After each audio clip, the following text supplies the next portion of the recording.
আমরা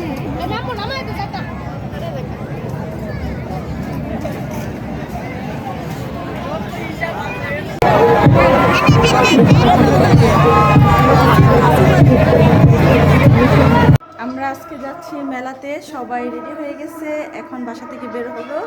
আমাদের পিচ্ছিটাকে দেখা যাচ্ছে না, এই তো আমাদের পিচ্ছিটা। তো আমরা মেলাতে যাচ্ছি।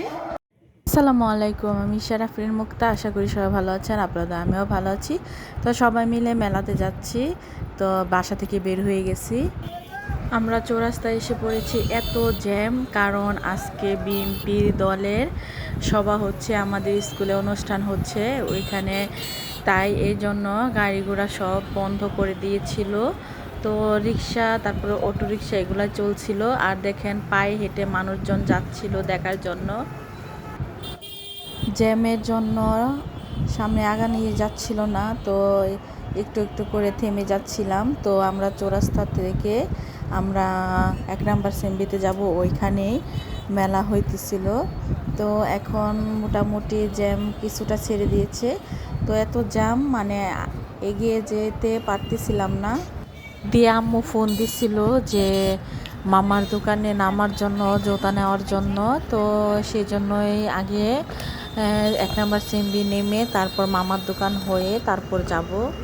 এদিক দিয়ে রিয়া আর আলবিকে অটোরিকশায় উঠাই দিয়েছি, কিন্তু মানুষের জন্য কোনো সিএনজি বা অটোরিকশাতে উঠাই যাচ্ছিল না, তো পাওয়া যাচ্ছিল না। তো অটো ভ্যান গাড়িগুলো যে ছিল ওইটাতে উঠে পেয়েছি আমরা মা ছেলেরা। তো এই তো মামার দোকানে চলে আসছে 1 নাম্বার সেমবিতে। তো রিয়া দেখেন মামার চেয়ারে বসে আছে, কেমন বিয়াদব মেয়ে, ক্লান্ত হয়ে গেছে অবশ্য মামা। ওই যে আমার মামা, এখানে আম্মু ছিল, রিয়া ছিল, আরাপ ছিল, আমি ছিলাম, আরিয়ান ছিল। আরিয়ান দেখেন এদিকে খেলনা নিয়ে ব্যস্ত। ও তো একদম মহা মেলার থেকেও আনন্দ করেছে এখানে মামার দোকানে, যেহেতু আরিয়ানের নানার দোকান, ও নানার দোকান পেয়ে অনেক খুশি হয়েছে। তো এই দিক দিয়ে সবাই জুতা দেখতেছিল, আমিও দেখতেছিলাম যে পছন্দ হয় কিনা। তো মা বলছিল সবাইকে জুতা নেওয়ার জন্য, কার কি পছন্দ মাই গিফট করবে। তো এদিক দিয়ে আমি 1 জোড়া জুতা পছন্দ করেছি। তো আলবি নিয়েছে, রিয়া নিয়েছে, আরাপ নিয়েছে, আরিয়ান নিয়েছে। আরিয়ানের জন্য গাড়ি নেওয়া হয়েছে, যেহেতু আমরা মেলায় যাবো, দেরি হয়ে যাচ্ছে। তো আম্মুকে বলতেছিলাম যে আপনি চলে যান, কারণ আমাদের দেরি হবে মেলাতে। তো আম্মুকে বলছিলাম মেলায় যাওয়ার জন্য, তো আম্মু যাবে না, আম্মুর খুব টাইট লাগতেছে, কারণ আম্মু নানুর বাসায় একটু দরকারে এসেছিল সকালে। তো এই জন্যই অবশেষে আমরা মেলাতে পৌঁছে গেছি। দেখেন এত মানুষ, কারণ শুক্রবার ছিল, ভুল করেছি শুক্রবারে না যেয়ে যদি অন্য দিন যেতাম, কারণ মেলা অনেক দিন থাকবে। তো এত ভিড় ছিল আর প্রচণ্ড পরিমাণে গরম ছিল। তো মেলাতে সব কিছুই উঠেছিল, বাচ্চাদের রাইডগুলো আসলে অনেক সুন্দর সুন্দর ছিল।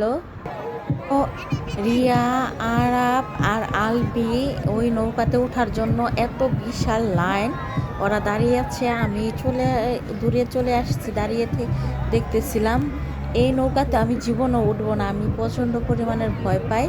ওরা যে ভয় পায় না আল্লাহ জানে। আমি এটাতে উঠতে পারি না, আমি কোনো রাইডে উঠি না, আমার অনেক ভয় লাগে। তো দেখি আরাপ, আলবি আর রিয়া কি করে, সব কিছুই আপনাদেরকে দেখাবো। এদিক দিয়ে রিয়া আর আলবিউই তো দূরে বসে আছে, আর আরাপও একদম নৌকা লাস্ট মাথায় বসছে। ওরা আমার দিকে এত ভয় লাগতেছিল, এখন নৌকাটা চালু করতেছে। আল্লাহ, আমার এত ভয় লাগছিল। আর কি অবস্থা দেখেন, ওইটা দোল দেখে আমার মাথা ঘোরাচ্ছিল। আমি দূরে দাঁড়িয়ে দেখতেছিলাম আরিয়ানকে নিয়ে। ওরা একটুও ভয় পায় না, দেখেন ওরা কি করতেছে। ওরা জানেন না 2-3 বার এক রাইডে উঠতেছে শুধু এই নৌকাতে। দেখেন দেখেন কি অবস্থা, এটা বলার বাহিরে। আমার এত ভয় লাগছিল, দেখেন ওদের কাণ্ডটা। ওরা ভয় পাচ্ছে না, দেখেন একদম আমার ছেলে তো একদম লাস্ট মাথায় বসছে। এত সাহস, আসলে আমারও বিয়ের আগে সাহস ছিল, তো আমি উঠতাম, কিন্তু এখন আমার এত ভয় লাগে, আমি বলার বাহিরে। আমাদের সময় তখন নৌকা ছিল না, তো মানে এটা কি বলে জানি, একটা মানে ছিল, ওইটাতে উঠতাম, কিন্তু এরকম না। তো আমি এই রেলগাড়ির মতো এটাতে উঠতাম না রাইটে, কিন্তু আরিয়ানকে নিয়ে উঠলাম, আমার মাথা ঘোরাচ্ছিল। আর আরাবকে নিয়ে আলবি আর রিয়া উঠে নেই, বলে এদের ভালো লাগে না এটাই উঠতে। তো ওরা দাঁড়িয়েছিল, ভিডিও করতেছিল, তো আমি একদম সামনেই বসেছিলাম। ওই তো দেখা যাচ্ছে আরাফ আর আমি সামনে বসছিলাম, একদম সামনে। তো আরিয়ান অনেক এনজয় করতেছিল। এই রাইডটাতে আরিয়ানকে উঠাতে চাচ্ছিলাম, আরিয়ান আরাফকে। তো আরাফ খেলতেছে, ওই তো দেখা যাচ্ছে, কিন্তু আরিয়ানকে নামাতেই পারিনি, ও ভয় পাচ্ছিল। দেখেন কত সুন্দর রাইড, কিন্তু আরিয়ান বুঝে না। তো আরাফ উঠছিল, তো আরাফে রাইডে উঠতে উঠতে ও ক্লান্ত হয়ে গেছিল, আর কি উঠবে। দেখেন কি অবস্থা বাচ্চাদের পরিস্থিতি।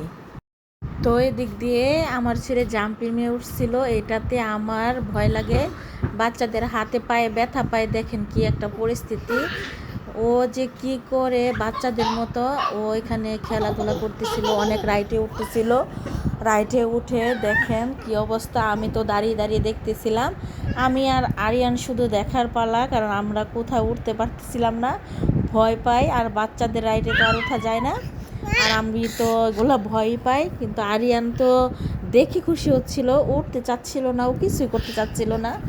দেখেন আমার ছেলে ক্লান্ত হয়ে যাচ্ছে, তারপরেও সে রাইডে ওঠার জন্য পাগল হয়ে যায়, সে বাসায় যেতে চাচ্ছিল না। এদিক দিয়ে ওরা ক্লান্ত হয়ে গেছে রাইডে উঠতে উঠতে, তো বলতেছিল ক্ষুধা লাগছে, তো ওরা নাকি ফুচকা খাবে। কিন্তু দুঃখের বিষয়, এসে দেখি ফুচকা নেই, চটপটি খাওয়া যাবে। তো চটপটি অর্ডার দিলাম, তো অনেক ভিড় ছিল, বসতে বললো, কতক্ষণ লাগে জানি না। তো এখানে বসে একটু রেস্ট নিতেছি, কিন্তু গরম লাগছিল প্রচণ্ড। তো এদিক দিয়ে আমাদের চটপটি রেডি হয়ে গেছে, তো সামনে এসে গেছে, এখন খাবার পালা, খাবো। জানি না কেমন হয়েছে, তো খেয়ে দেখতে হবে যে চটপটিটা কেমন হয়েছে। তো এখন আমরা খাবো, খেয়ে দেখবো কেমন হয়েছে, তারপরে বলবো অবশ্যই। চটপটি খাবো, বিসমিল্লাহ। তো খেয়ে দেখতেছি কেমন লাগে। আসলে কি, একদমই চটপটিটা একদমই ভালো ছিল না, বাজে ছিল। তাও কি করব, টাকা দিয়ে কিনেছি, খেয়ে ফেলি। খেলে তো আর কিছু হবে না, হয়তো টেস্টটা অন্যরকম, কিন্তু ভালো ছিল না। আর আমি বলতেছিলাম যে মরিচ দেওয়ার জন্য, তো এখানে কিছু মশলা আর মরিচ দিল, তো আমি মরিচটাই নিয়েছি, আলু মশলা সহকারে সব কিছুই নিল। তো মোটামুটি বেশি ভালো ছিল না, মোটামুটি। তো একদমই খেতে ভালো ছিল না চটপটিটা, তো রাগ উঠতেছিল শরীরের মধ্যে, জানেন না, কারণ ক্ষুধা লাগছিল, কি করব, খেয়ে নিলাম। তো আরাফের সাথে আমি একটু রাগ করতেছিলাম, ও খেতেই চাচ্ছিল না, ওই বলছিল যে ফুচকা খাবে। আর ও বেশি রাইডে উঠতে খালি বাহানা করতেছিল, একটু গরমে ভালো লাগছিল না। দিয়ে আমাদের চটপটি খাওয়া শেষ হওয়ার পরে দেখেন কি কাণ্ড, এগুলাকে কি বলে জানি না, মুখে নিলে ধোয়া বারোয় নাক দিয়ে মুখ দিয়ে। তো আলবি লজ্জায় খেতেই চাচ্ছিল না, তো আরাফ খাচ্ছিল, রিয়াও খাচ্ছিল। চারজনের জন্যই অর্ডার দিয়েছিলাম, চারটা, একটা 50 টাকা করে নিয়েছে। এত একটা ভালো একটা জিনিস, দারুণ একটা জিনিস, নাক দিয়ে মুখ দিয়ে ধোয়া বেরোচ্ছিল। আর বিশেষ করে ঠান্ডা ছিল, ভালোই লাগছিল। তো আরিয়ানকে দিতে চাচ্ছিল, আমি না করলাম, যে ঠান্ডা দিতে বারণ করলাম।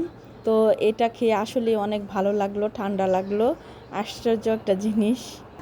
এখানে এত শব্দ ছিল, শব্দের জন্য কিছুই শোনা যাচ্ছিল না। আর এদিক দিয়ে কসমেটিক কিনতে আসলাম, আর কি কি কিনে নিয়ে যাই সেটা দেখব, যেটা ভালো লাগে সেটাই কিনে নিয়ে যাব, কারণ বাসায় দেখে কি নিয়ে যেতে পারি খাওয়ার জন্য। তো এখানে আসলাম দেখি কসমেটিক নেওয়ার জন্য, কি কি নেই, কি কি কেনাকাটা করি অবশ্যই আপনাদেরকে আমি দেখাবো। তো এখানে অনেক ভিড় ছিল, ভিড়ের জন্য তাও আমি দেখতেছিলাম। তো চুড়ি আলনা নিচ্ছিলাম, তো এটার দাম জিজ্ঞেস করলাম, আর আলবিকে জিজ্ঞেস করলাম নিবে কিনা। দিক দিয়ে চুড়ি দেখতেছিলাম আর কসমেটিক দেখতেছিলাম, কারণ চুড়ির আলনা কিনছি, চুড়ি দেখবো না, তা কি কখনো হয়। তো আজকে এ পর্যন্তই, আপনারা ভালো থাকবেন, সুস্থ থাকবেন, আমার জন্য দোয়া করবেন। আল্লাহ হাফেজ।